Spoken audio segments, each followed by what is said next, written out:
காமாட்சி அம்மன் விளக்கு ஏற்றும் பொழுது அனைவரது இல்லத்திலும் ஏற்ற வேண்டிய முக்கியமான ஒரு விளக்கு என்றால் காமாட்சி அம்மன் விளக்கு. ஏற்றாத வீடுகள் இல்லை என்று சொல்லலாம். அப்படி ஏற்றும் பொழுது நாம் முக்கியமாக அந்த காமாட்சி அம்மன் விளக்குக்கு அடியில் என்ன வைத்து ஏற்றினால் மங்களம் பொங்கும், அந்த தெய்வத்திற்கு பிடிக்கும் அப்படிங்கறத பத்தி தான் இந்த வீடியோல நாம பார்க்கிறோம். காமாட்சி அம்மன் விளக்கு ஏற்றினால் கண்டிப்பாக ஒரு பீடம், அதாவது அவர்களுக்கு அடியில் ஒரு பலகை அல்லது ஒரு சிம்மாசனம் கொடுத்தே உட்கார வைக்க வேண்டும். தரையில் அமர வைக்க கூடாது. பெரும்பாலும் அப்படி யாரும் செய்ய மாட்டாங்க. இருப்பினும் இதை நாம் சொல்ல கடமைப்பட்டு சொல்லுகின்றோம்.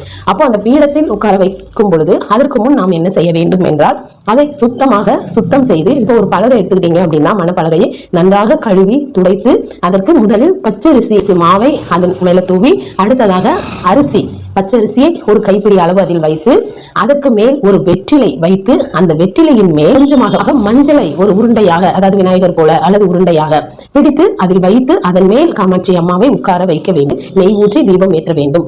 இப்படிதான் செய்யணும். இப்படி செய்யும் பொழுது அவர்கள் அங்கே அமர்ந்திருக்க மிகவும்